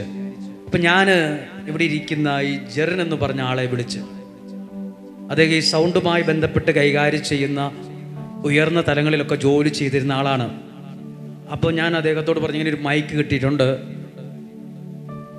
അതിൻ്റെ കാര്യങ്ങളൊക്കെ ഒന്ന് ചോദിച്ചപ്പോൾ അദ്ദേഹം പറഞ്ഞു, ഇത് നിസ്സാര വിലയുടെ സാധനമല്ല, ലക്ഷങ്ങൾ വിലയുള്ള സാധനമാണ്. ഇത് ദയവ് ചെയ്ത് അത് ശ്രദ്ധയോടെ വെക്കണം, അടുത്ത വെള്ളിയാഴ്ച വരുമ്പോൾ അത് സെറ്റ് ചെയ്ത് തരാം. സെറ്റ് ചെയ്യാനൊന്നും എനിക്കറിയാൻ പാടില്ല. ഈ വ്യക്തി അത് സെറ്റ് ചെയ്ത് തന്നുകൊണ്ടായത് ഈ നല്ല സൗണ്ടായിട്ടിരിക്കുന്നത്. അപ്പം ഞാനിങ്ങനെ വിചാരിക്കുന്നു, ഇപ്പം ജെറിനാണെങ്കിലും ഈ മൈക്കാണെങ്കിലും ഇത് തന്ന വ്യക്തിയാണെങ്കിലും ഇതെല്ലാം ദൈവമായിട്ട് ചിലത് നമുക്ക് തരുന്നതാണ്. നമുക്കൊരു കാര്യത്തിൽ ഒരു കാര്യം ചെയ്യണമെങ്കിൽ നമ്മൾ പ്രത്യേകമായി ആരെയെങ്കിലും വിളിക്കണം, അല്ലെങ്കിൽ ഒരു മൈക്ക് മേടിച്ച് തരാമോ എന്ന് ചോദിക്കണം. ഇങ്ങനൊരു മൈക്ക് ആരോടും ചോദിച്ചിട്ടില്ല. ഇപ്പം ഇത്രയും വലിയ വില കൊടുത്തൊരു മൈക്ക് ഈ ഒരു ദാരിദ്ര്യമുള്ള സമയത്ത് മേടിക്കുന്നതിനെ ചോദിക്കുന്നത് ശരിയല്ല, ഞാൻ ചോദിക്കാറില്ല. പക്ഷെ ഒരാൾ മൈക്കുമായിട്ട് വന്നിരിക്കുകയാണ്, ആ ദേശത്ത് നിന്ന് ആ രാജ്യത്ത് നിന്ന് വന്നേച്ച് മൈക്ക് തന്നേച്ച് അവരുടെ വാട്സപ്പ് നമ്പറും അതിൽ ഒരു കടലാസിൽ എഴുതി ഇട്ടേച്ച് അവർ പോയിരിക്കുകയാണ്. ഞാൻ വിചാരിച്ചു 5000 10,000 രൂപയുടെ ഒരു സാധാരണ മൈക്ക് വല്ലതും ആയിരിക്കും എന്നാണ് വിചാരിച്ചത്. ഞാൻ വിചാരിക്കുന്നത്, നമ്മൾ എവിടെയാണെങ്കിലും നമുക്ക് ആവശ്യമുള്ളതിനെ കരങ്ങളിൽ ഏൽപ്പിക്കുന്ന ഒരു ദൈവമുണ്ട്. മൈക്കിൻ്റെ കാര്യം മാത്രമല്ല, മൈക്കിൻ്റെ കാര്യമോ ഒരു ക്യാമറയുടെ കാര്യമോ മാത്രമല്ല. നിങ്ങൾ വിചാരിക്കും അതൊക്കെ എന്നെ കൊണ്ട് സാധ്യമാണോ, അതൊക്കെ ഞങ്ങളുടെ വീട്ടിൽ നടക്കുമോ, ഞങ്ങളുടെ ജീവിതത്തിൽ അത്രയും നല്ലതൊക്കെ വരുമോ? എന്നോടൊരാൾ ചോദിച്ചു, എന്നെ നല്ല ഒരാൾ വിവാഹം കഴിക്കുമോ? എന്നെയൊക്കെ ആര് കല്യാണം കഴിക്കാനാണ്? ചിന്തിക്കുന്നവരുണ്ട്. എന്നെ ആര് കല്യാണം കഴിക്കാനാണ്? എന്നെ ആരെങ്കിലും ഇഷ്ടപ്പെടുമോ? ആ വ്യക്തിയെ നമ്മൾ പോലും അത്ഭുതപ്പെടുന്ന ഒരാൾ ഇഷ്ടപ്പെട്ട് വിവാഹം കഴിച്ചു. ആ വ്യക്തി ഒരിക്കൽ ചോദിച്ച ചോദ്യം എൻ്റെ മനസ്സിലുണ്ട്, എന്നെയൊക്കെ ആര് ഇഷ്ടപ്പെടാനാണ്? നമ്മൾ ചിന്തിക്കും നമ്മുടെ ജീവിതത്തിലൊന്നും നടക്കാൻ പോകുന്നില്ലെന്ന്. കാരണം നമുക്കതിനുള്ള ബുദ്ധിയോ ശക്തിയോ ഇല്ല. പക്ഷെ ദൈവത്തിനറിയാം, ഏത് അടിത്തട്ടിക്കിടക്കുന്നവനെയും പൊക്കിയെടുത്ത് മേൽത്തട്ടിലേക്ക് കൊണ്ടുവരാം. ഇതൊരു ഒറ്റപ്പെട്ട സംഭവമല്ല. ഇവിടെ ഇരിക്കുന്ന അനേകരുടെ ജീവിതത്തിൻ്റെ നാളുകളിൽ നിങ്ങൾക്കിത് ജീവിതം കൊണ്ട് പറയാൻ കഴിയട്ടെ. എൻ്റെ ജീവിതം ഇങ്ങനായിരുന്നു. ഞാൻ ആലയത്തിൽ ആരാധിക്കാൻ പോകുമ്പോൾ എൻ്റെ ജീവിതം അടിത്തട്ടിലായിരുന്നു, പായൽ കൊണ്ട് മൂടിയതുപോലായിരുന്നു, ഇരുട്ടിലായിരുന്നു. ഇനി ഒരിക്കലും ഒരു നല്ല മേൽത്തട്ടിലേക്കൊക്കെ കയറി വരാൻ പറ്റുമെന്ന് വിചാരിച്ചതല്ല. പക്ഷേ പ്രാർത്ഥിക്കാൻ നിനക്കറിയുമോ? വചനം കേട്ട് വിശ്വസിക്കാൻ കഴിയുമോ? സത്യസന്ധമായി ആരാധിക്കാൻ അറിയാമോ? നീ ഏത് അടിത്തട്ടിലാ കിടക്കുന്നേരും ദൈവത്തിന്റെ കരം നീ കിടക്കുന്ന സ്ഥലത്ത് വരും. എന്നിട്ട് ദൈവത്തിന്റെ കരം ബൈബിളിൽ വായിച്ചതനുസരിച്ച് അത് ഗ്രാഫ് വരയ്ക്കാൻ പറ്റും. ഒരു ഗ്രാഫ്. യോനാ പ്രവാചകൻ കിടക്കുന്നത് കടലിന്റെ സമുദ്രത്തിന്റെ അടിത്തട്ടിലാണ്.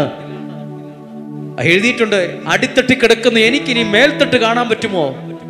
ആ അടിത്തട്ടി കിടക്കുന്നവനെ അദൃശ്യമായ ഒരു കരം മേൽപോട്ട് ഉയർത്തുന്നതും ലക്ഷ്യസ്ഥാനത്തേക്ക് എത്തിക്കുന്നതും ഈ 2-ാം അധ്യായത്തിലുണ്ട്. നിങ്ങൾ ഒരു നിമിഷം പ്രാർത്ഥിക്കണം, ദൈവമേ, എവിടെയൊക്കെയോ അടിത്തട്ടിലാണ് ഞാനും കിടക്കുന്നത്. സാമ്പത്തികമായി, കുടുംബത്തിൽ എല്ലാവരും എന്നെ ഒറ്റപ്പെടുത്തിയിട്ടേ ഉള്ളൂ. ഒറ്റപ്പെടലിന്റെ അടിത്തട്ടിൽ കിടക്കുന്നവരുണ്ട്. കുടുംബക്കാർ മിണ്ടത്തില്ല, ചിലരുടെ വീട്ടിൽ പോകത്തില്ല, ചിലരെ കാണാൻ ചിലർക്ക് ഇഷ്ടമല്ല. അത് ആ വ്യക്തിയോട് വൈരാഗ്യമോ ദേഷ്യമോ ഉണ്ടായിട്ടല്ല, എന്തോ മനസ്സിനേറ്റ മുറിവ്, അവർ അവഗണിച്ച അവഗണന, അവർ താഴ്ത്തിക്കെട്ടൽ, നിന്നെ കൊള്ളിയേലെന്ന് പറഞ്ഞതും. ഇങ്ങനെ ചിന്തിച്ചാൽ പലതിൻ്റെയും അടിത്തട്ടില പലരുടെ മനസ്സെന്നുള്ളത്, പലരുടെ ജീവിതമുള്ളത്. ചിലതൊക്കെ ഓർക്കുമ്പോൾ ചിലർ ഒറ്റയ്ക്കിരുന്ന് വല്ലാതെ കരഞ്ഞു പോകും. ചിലർ പറയും, എന്നെ ആരിഷ്ടപ്പെടാനാണ്, എന്നെ ആര് കല്യാണം കഴിക്കാനാണ്, എന്നെ ആര് ഉൾക്കൊള്ളാനാണ്? ഞാൻ ഒന്നിനും കൊള്ളാത്ത ആളാണ്, എൻ്റെ കളറ് കൊള്ളത്തില്ല, എൻ്റെ തലമുടി കൊള്ളത്തില്ല, എൻ്റെ ശരീരം കൊള്ളത്തില്ല, എൻ്റെ കൂടെയുള്ളവർക്കൊക്കെ നല്ല ശരീരവും നല്ല സൗന്ദര്യമുണ്ട്, എന്നെ ഞാൻ എന്തിനു കൊള്ളാം എന്ന് ചിന്തിക്കുന്നവരുണ്ട്. നിന്നെ ഏറ്റവും കൊള്ളാവുന്ന ഒരുത്തനാക്കി മാറ്റുന്ന കരമാണ് ദൈവകരം. ഹല്ലേലൂയ. കരങ്ങൾ ഉയർത്തി പറഞ്ഞേ ഹല്ലേലൂയ, ഹല്ലേലൂയ. ഏറ്റവും അടിത്തട്ടിൽ കിടന്ന ഒരാള്. ഇനി അടുത്ത വാക്യം 7-ാമത്തെ വാക്യം.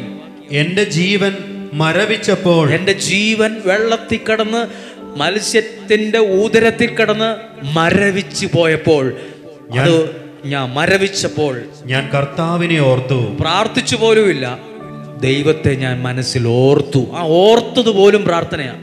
ദൈവത്തെ മനസ്സിൽ ഓർത്തോണ്ടല്ലേ നിങ്ങൾ ഇത്രയും ദൂരം വന്നത്, ഈ റിസ്ക് എടുത്തത്. ഈ പ്രതികൂല സമയത്ത് എത്ര പേര് പറഞ്ഞ ഇന്ന് പോകണ്ടെന്ന്, വണ്ടിയില്ല, അല്ല സൗകര്യമില്ല, ഇന്ന് പോകണമെന്ന് ചിന്തിച്ചതല്ലേ? ദൈവത്തെ നിങ്ങളുടെ പ്രശ്നങ്ങളിൽ പ്രാർത്ഥിക്കുമൊന്നും വേണ്ട, ദൈവത്തെ ഒന്ന് ഓർത്താ മതി.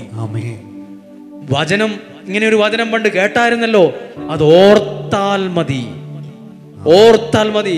പ്രവാചകൻ ഓർത്തു, ദൈവത്തെ ഒന്ന് ഓർത്തു. പ്രാർത്ഥിച്ചു എന്ന് പോലും എഴുതിയിട്ടില്ല, ഓർത്തു. അടുത്തതോ, എന്റെ പ്രാർത്ഥന അങ്ങയുടെ അടുക്കൽ, അങ്ങയുടെ വിശുദ്ധ മന്ദിരത്തിലെത്തി.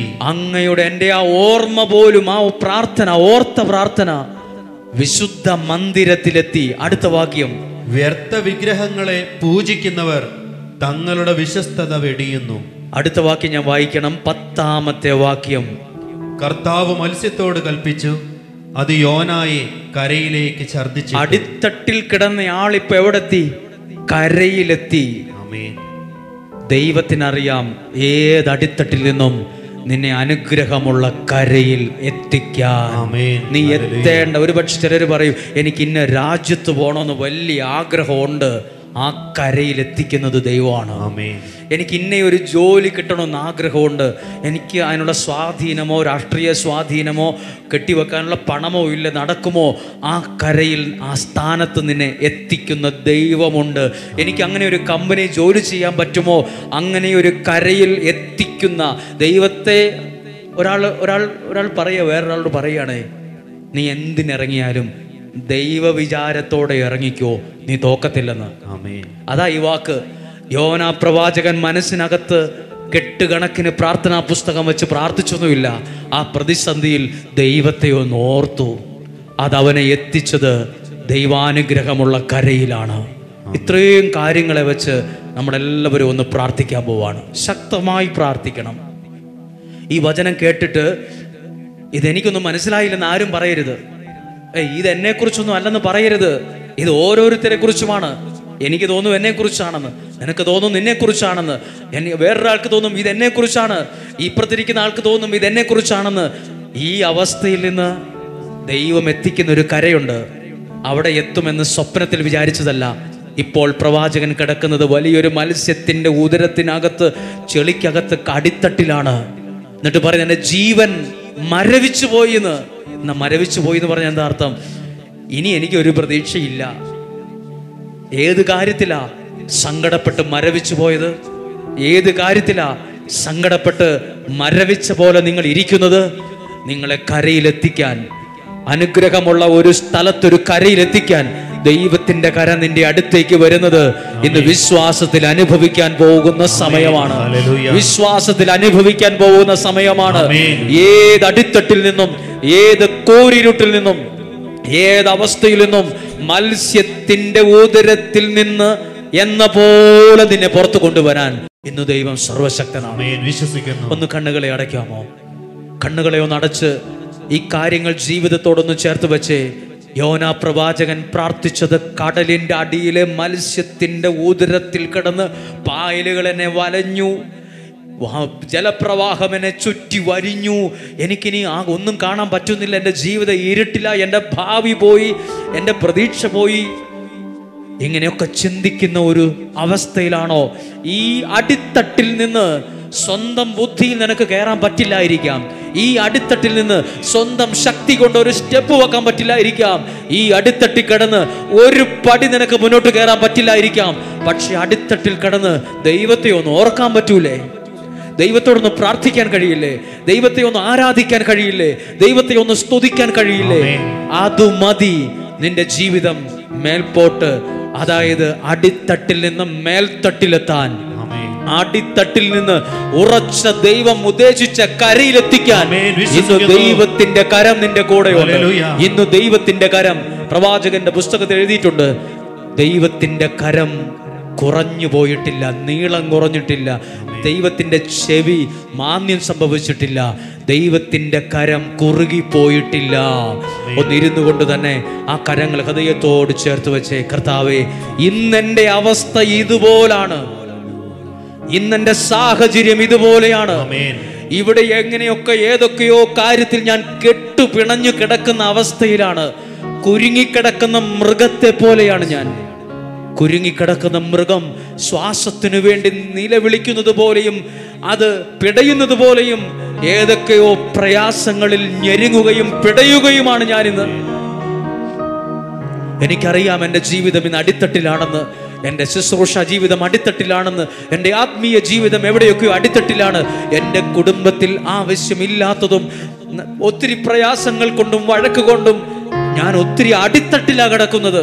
ഒരു ജോലിയില്ല, വിവാഹം കഴിഞ്ഞിട്ടില്ല, മക്കളില്ല, പല കാര്യങ്ങളിലും ജീവിതം അടിത്തട്ടിലാണ് കിടക്കുന്നത്. എൻ്റെ ജീവിത പങ്കാളി എന്നെ മനസ്സിലാക്കേണ്ടതിന് പകരം എന്നെ തിരിഞ്ഞ് എനിക്കെതിരെ സംസാരിക്കാൻ തുടങ്ങിയിരിക്കുന്നു. എന്നെ ഒട്ടും മനസ്സിലാക്കുന്നില്ല. ഞാനും പലപ്പോഴും സങ്കടങ്ങളുടെ അടിത്തട്ടിലാണ്. ഞാനിത് ആരോട് പറയും? ഈ അടിത്തട്ടിൽ നിന്ന് ചിലപ്പോൾ ഒറ്റ ചാട്ടത്തിന് മേൽത്തട്ടിൽ എത്താനൊന്നും കഴിയില്ലായിരിക്കാം. പക്ഷെ ദൈവത്തോട് നിനക്ക് പ്രാർത്ഥിക്കാൻ കഴിഞ്ഞാൽ ഈ അവസ്ഥകളെ അറിഞ്ഞും സഹായിക്കുന്ന ദൈവത്തിന്റെ കരം നിന്നെ തൊടാൻ തുടങ്ങും, നിന്നെ ഏറ്റെടുക്കാൻ തുടങ്ങും. നിന്റെ ജീവിതത്തെ പതുക്കെ പതുക്കെ മുകൾ തട്ടിലേക്ക്, അല്ല ഉറച്ച ഒരു കരയിലേക്ക് എന്ന പോലെ എത്തിക്കാൻ ദൈവത്തിന്റെ കരം നിന്റെ മേൽ വരും. ഒന്ന് കരങ്ങളെ ഉയർത്തി ഒന്ന് സ്തുതിച്ച് പ്രാർത്ഥിക്കാമോ? ഹല്ലേലൂയ. എല്ലാവരും സ്തുതിക്കുന്നു, എല്ലാവരും സ്തുതിക്കുന്നു, എല്ലാവരും ആരാധിക്കുന്നു. ഹല്ലേലൂയ. 1 സാമുവേലിന്റെ പുസ്തകം 17-ാം അധ്യായം 46-ാമത്തെ വാക്യം ഇങ്ങനെയാണ്.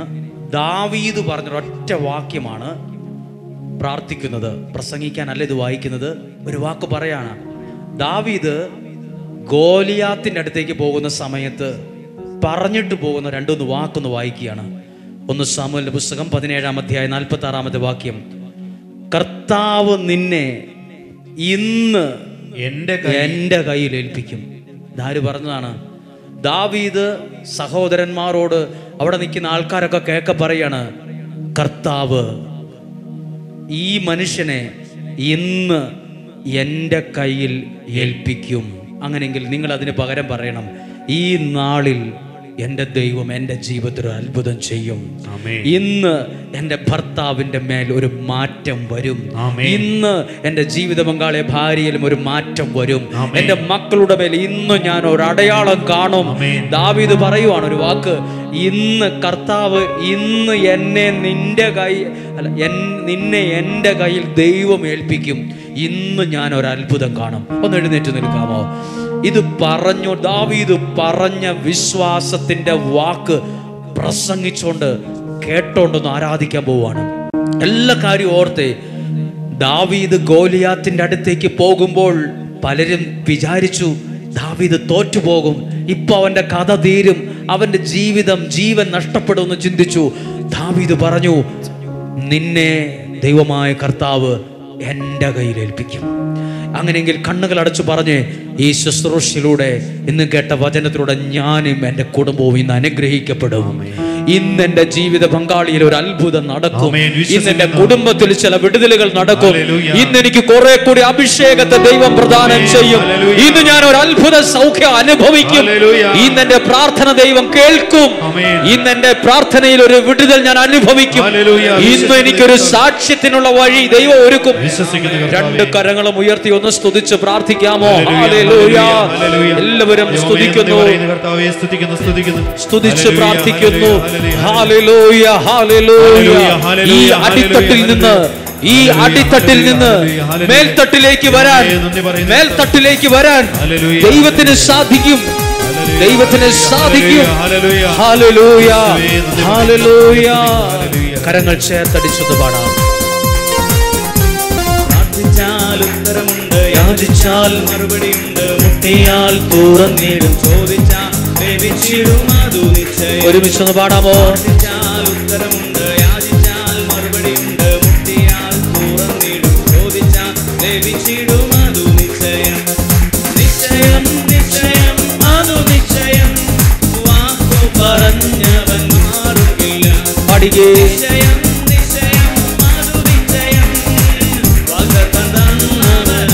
കരങ്ങൾ ഉയർത്തി അടിച്ച്. ഉത്തരമുണ്ട്, യാചിച്ചാൽ മറുപടി, മുട്ടിയാൽ തുറന്നിടും, ചോദിച്ചാൽ ലഭിച്ചിടും, അത് നിശ്ചയം. ഉത്തരമുണ്ട്, യാചിച്ചാൽ മറുപടിയുണ്ട്, മുട്ടിയാൽ തുറന്ന് ചോദിച്ചാൽ ലഭിച്ചിടും. കരങ്ങൾ താഴ്ത്തി അടിച്ച് വിശ്വസിച്ചുകൊണ്ട് എൻ്റെ ജീവിതത്തിൽ ഒരു അനുഗ്രഹമുണ്ട്. ഈ വചനത്തിലൂടെ എൻ്റെ ഭവനത്തിൽ ഒരു വിടുതൽ ലഭിക്കും. എൻ്റെ കാര്യങ്ങൾ അനുഗ്രഹമായിട്ട് മാറും. എൻ്റെ സൗഖ്യം ഞാൻ കാണുന്നു. എനിക്കുള്ള വിടുതലുകളെ ഞാൻ അനുഭവിക്കുന്നു. എൻ്റെ തലമുറ അനുഗ്രഹിക്കപ്പെടും. ഈ അടിത്തട്ടിൽ നിന്ന് ഞാൻ പുറത്തു വരും. ഈ അടിത്തട്ടിൽ നിന്ന് ജീവിതം മേൽത്തട്ടിലേക്ക് വരും. എന്റെ ഈ അവസ്ഥകൾക്ക് മാറ്റം വരും. ഈ ഇരുട്ടും ഈ പ്രതികൂലവും മാറി വരും. സംഭവിക്കട്ടെ. കരമടിച്ച്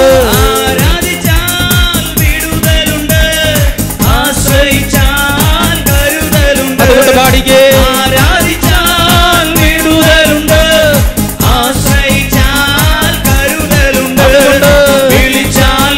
പുറത്തെത്തും നിശ്ചയം, വിളി ശ്രവിച്ചാൽ നിത്യരക്ഷ നിശ്ചയം. അതുകൊണ്ട് വിളിച്ചാൽ വിളി പുറത്തെത്തും നിശ്ചയം, വിളി ശ്രവിച്ചാൽ നിത്യരക്ഷ. കരം ഉയർത്തി അടിച്ച് നിശ്ചയം നിശ്ചയം അതു നിശ്ചയം, വാക്ക് പറഞ്ഞവൻ മാറുകില്ല. നിശ്ചയം നിശ്ചയം അതു നിശ്ചയം, കരങ്ങൾ താഴ്ത്തി അടിച്ച് പ്രാർത്ഥിച്ചാൽ ഉത്തരമുണ്ട്, യാചിച്ചാൽ മറുപടിയുണ്ട്, മുട്ടിയാൽ കരങ്ങൾ താഴ്ത്തി അടിച്ചാണ് ലഭിച്ചിടും അതു നിശ്ചയം. പ്രാർത്ഥിച്ചാൽ ഉത്തരമുണ്ട്, യാചിച്ചാൽ മറുപടിയുണ്ട്, മുട്ടിയാൽ തുറന്നിടും, ചോദിച്ചാൽ ലഭിച്ചിടും അതു നിശ്ചയം. ഇരുവശങ്ങളിലേക്ക് കരങ്ങളടിച്ച് കാലുകളൊക്കെ ഒന്ന് മാറ്റി ചവിട്ടി സന്തോഷത്തോടെ ഒന്ന് പാടിക്കേ.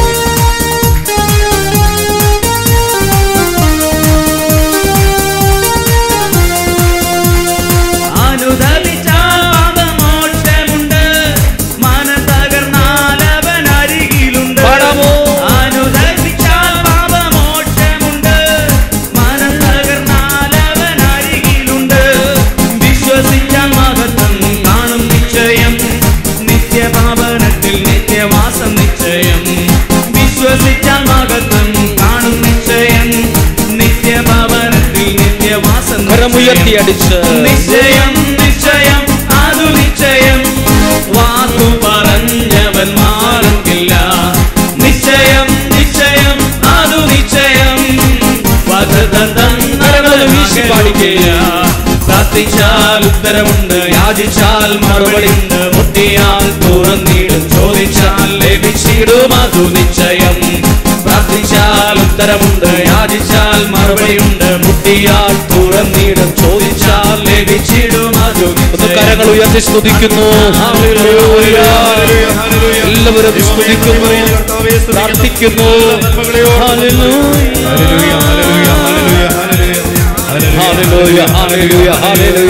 യേശുവേ നന്ദി പറയുന്നു, യേശുവേ സ്തുതിക്കുന്നു, സ്തുതിക്കുന്നു, നന്ദി പറഞ്ഞ് പ്രാർത്ഥിക്കുന്നു. Hallelujah hallelujah hallelujah. യേശുവേ നന്ദി പറയുന്നു, സ്തുതിക്കുന്നു, സ്തുതിക്കുന്നു, സ്തുതിക്കുന്നു, സ്തുതിക്കുന്നു.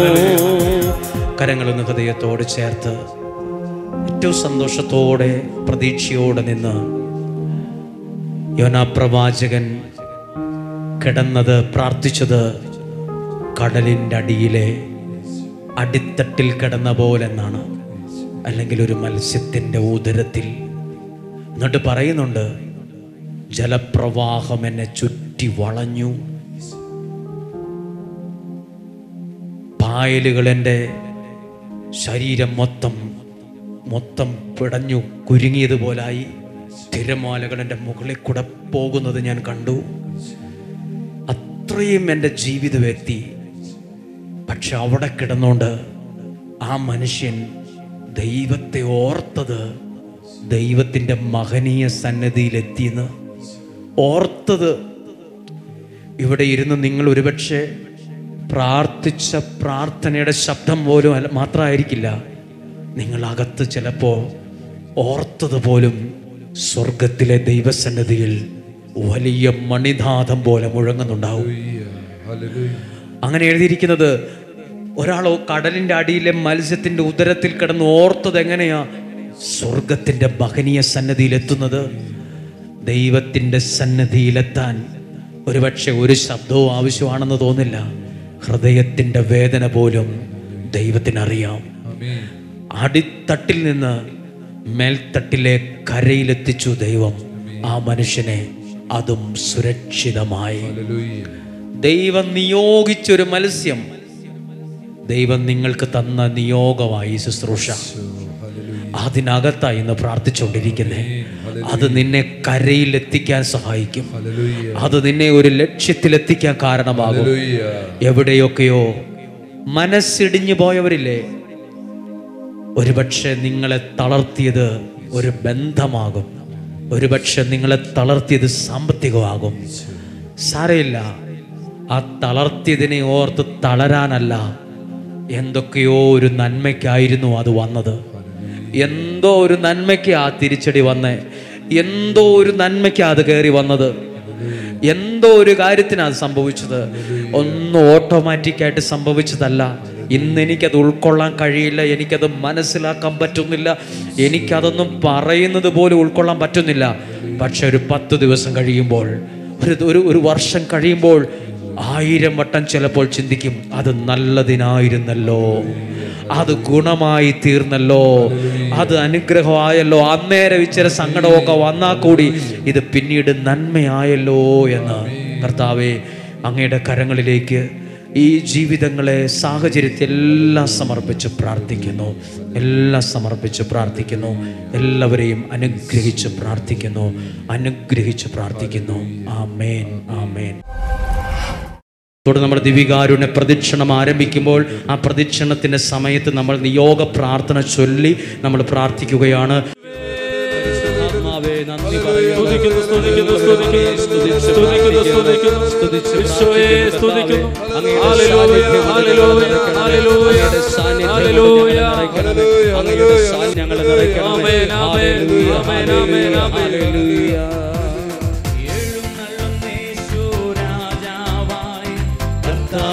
ഭരണം ചെയ്തിടുവാൻ, ദൈവരാജ്യം നമ്മിൽ സ്ഥാപിതമാക്കാൻ സാത്താന്റെ ശക്തിയെ തകർത്തിടുവാൻ, എഴുന്നള്ളും യേശു രാജാവായി, കർത്താവായി ഭരണം ചെയ്തിടുവാൻ. യേശുവേ വന്നു വാഴണമേ, ഇനി ഞാനല്ല എന്നിൽ നീയല്ലോ. രാജാവേ വന്നു വാഴണമേ, ഇനി ഞാനല്ല എന്നിൽ നീയല്ലോ. യേശുവേ വന്നു വാഴണമേ, ഇനി ഞാനല്ല എന്നിൽ നീയല്ലോ. ഈ ദിവികാരുടെ പ്രദക്ഷിണത്തിൽ ആ യേശുവിൽ നിയോഗം സമർപ്പിച്ച് പ്രാർത്ഥിക്കുകയാണ്, നിയോഗം സമർപ്പിച്ച് പ്രാർത്ഥിക്കുകയാണ്. എല്ലാവരും എൻ്റെ കൂടെ ഉറക്കെന്ന് പ്രാർത്ഥിക്കാമോ? നസ്രായനായ എൻ്റെ യേശുവേ, എൻ്റെ എല്ലാ നിയോഗങ്ങളെയും അങ്ങ് സ്വീകരിച്ച് എനിക്ക് സാധിച്ചു തരണമേ. നസ്രായനായ എൻ്റെ യേശുവേ, എൻ്റെ എല്ലാ നിയോഗങ്ങളെയും അങ്ങ് ഇന്ന് സ്വീകരിച്ച് എനിക്ക് സാധിച്ചു തരണമേ. നസ്രായനായ എൻ്റെ യേശുവേ, എൻ്റെ എല്ലാ നിയോഗങ്ങളെയും അങ്ങ് ഇന്ന് സ്വീകരിച്ച് എനിക്ക് സാധിച്ചു തരണമേ. നസ്രായനായ എൻ്റെ യേശുവേ, എൻ്റെ എല്ലാ നിയോഗങ്ങളെയും അങ്ങ് ഇന്ന് സ്വീകരിച്ച് എനിക്ക് സാധിച്ചു തരണമേ. നസ്രായനായ എൻ്റെ യേശുവേ, എൻ്റെ എല്ലാ നിയോഗങ്ങളെയും അങ്ങ് സ്വീകരിച്ച് എനിക്ക് സാധിച്ചു തരണമേ. എനിക്ക് സാധിച്ചു തരണമേ. Hallelujah, hallelujah, hallelujah. രണ്ട് കരങ്ങളും ഉയർത്തിപ്പിടിച്ച് നമ്മുടെ നിയോഗത്തിന്റെ മേൽ എന്തെങ്കിലും തടസ്സങ്ങൾ, പ്രതിസന്ധികൾ, വെല്ലുവിളികൾ എന്തെങ്കിലും ഉണ്ടെങ്കിൽ യെശയ്യാ 45:2 വചനത്തിന്റെ ശക്തിയിൽ അത് മാറണം. ജെറമിയ 20:11 വചനത്തിൽ അത് മാറണം. സക്കറിയ 9:8 വചനത്തിൽ മാറണം. വെളിപാട് 21:2 വചനത്തിൽ ഇത് മാറണം. മക്കബ 8:18 വചനത്തിൽ ഇത് മാറണം. സ്തുതിച്ച് പ്രാർത്ഥിക്കുന്നു. Hallelujah, hallelujah, hallelujah, hallelujah. സ്തുതിക്കുന്നു, സ്തുതിക്കുന്നു, സ്തുതിക്കുന്നു. Hallelujah, hallelujah, hallelujah.